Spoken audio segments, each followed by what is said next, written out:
How do you eat an elephant? One bite at a time.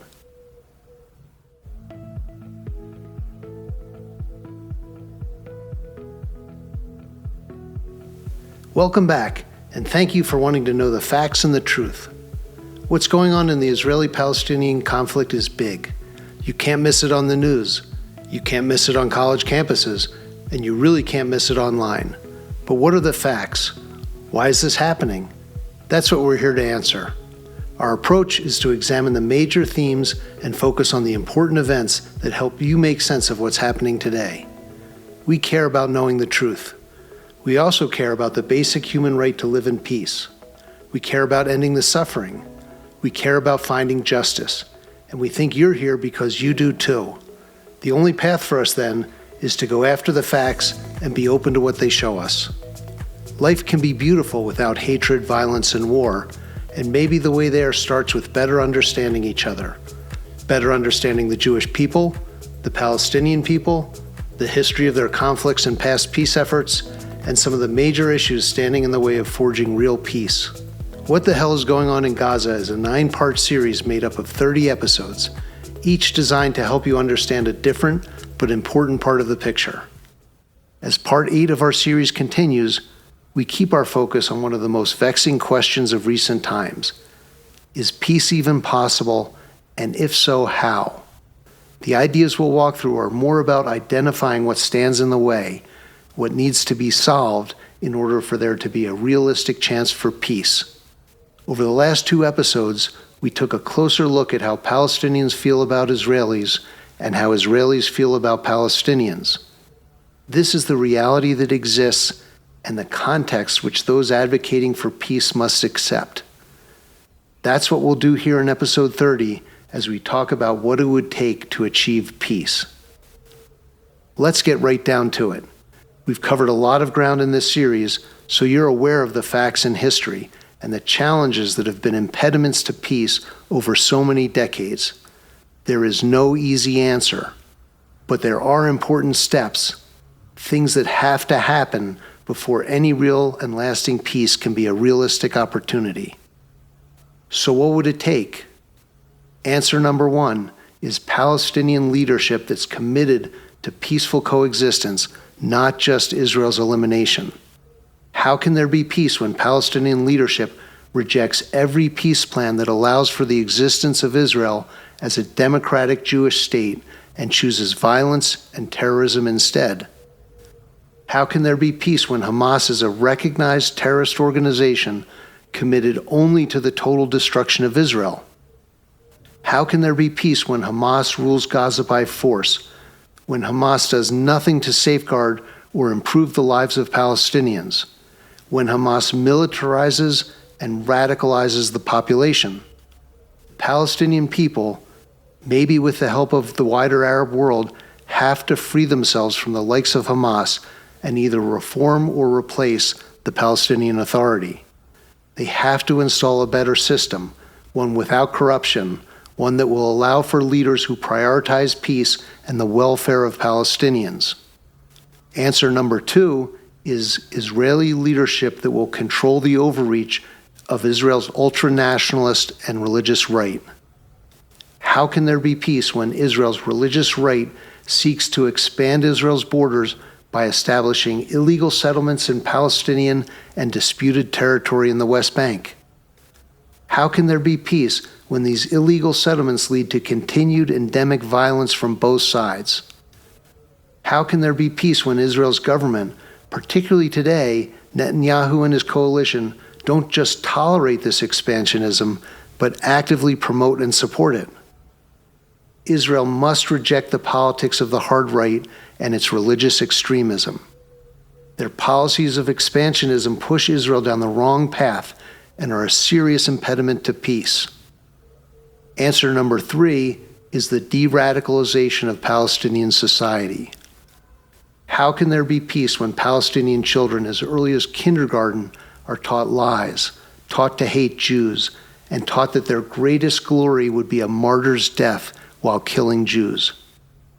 How can there be peace when, according to ORAD's November 14, 2023 poll, only 21% of Palestinians in Gaza and 7% of Palestinians in the West Bank did not support the October 7th Hamas attack on Israel. The despicable work of UNRWA, Hamas, the Palestinian Authority, and others who have poisoned the minds of a whole generation of Palestinians must be undone. Bigotry, hatred, calls to jihad, and the glory of martyrdom cannot be taught or tolerated.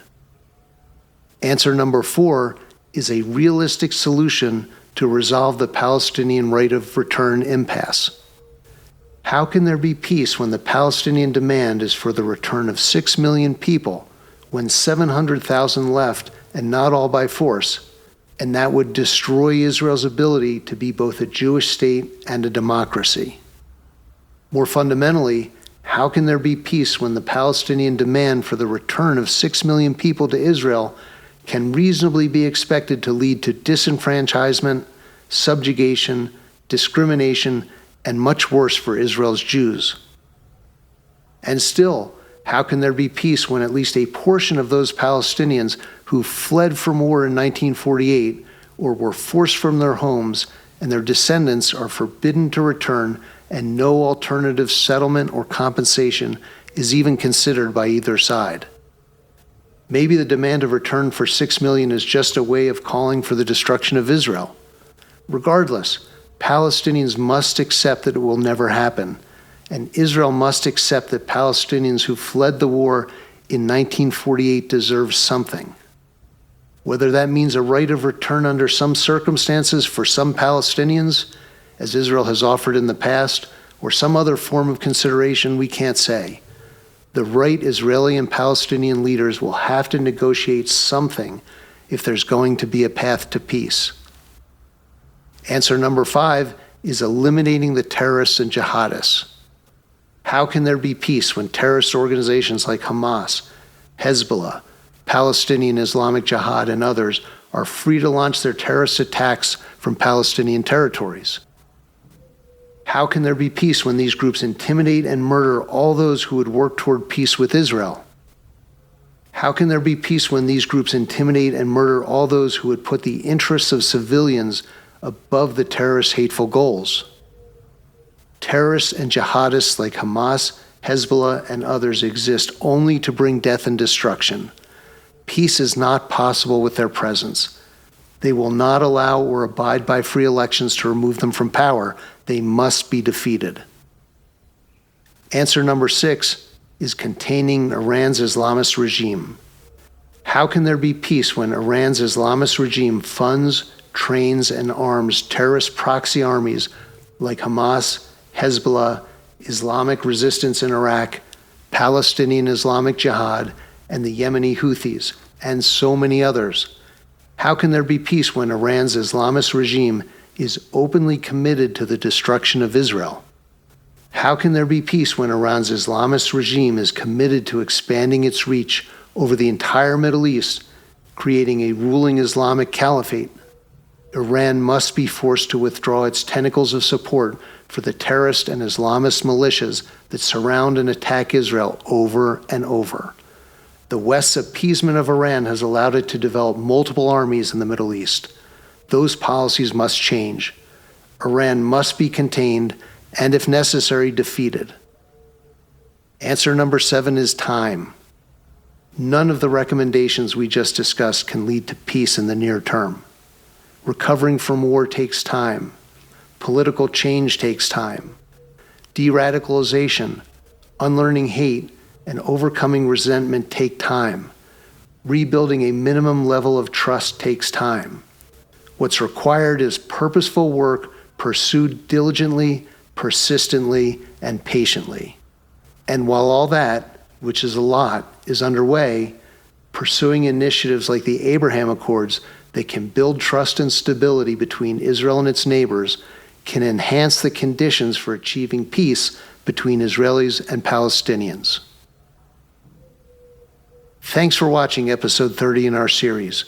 We hope you gained a better understanding of what it might take to achieve the real and lasting peace that all of us should want. Let's review what we learned here in part 8. We learned that Palestinians have strong feelings of anger about Jews and Israelis. We learned that Israelis have strong feelings of doubt and discouragement about the possibility of peaceful coexistence with Palestinians. We learned that neither believe in a two-state solution. Palestinians feel this way because they want Israel to be eliminated. Israelis feel this way because they do not believe they can live safely next to Palestinians. We learned that the conditions for peace will be extremely difficult to achieve, and they won't happen quickly. There is much work to do. This brings us to the end of our series. Almost. Next up is our last episode where we'll zoom back out to the big picture and offer some concluding thoughts about the situation in Gaza and more broadly the Israeli-Palestinian conflict. Please check it out. And if you'd like to leave a comment or get in touch, visit our website at www.getthefactsmiddleeast.com. Thank you for joining us. We appreciate your interest in learning more about the war in Gaza. And remember, where there is no knowledge, there can be no insight.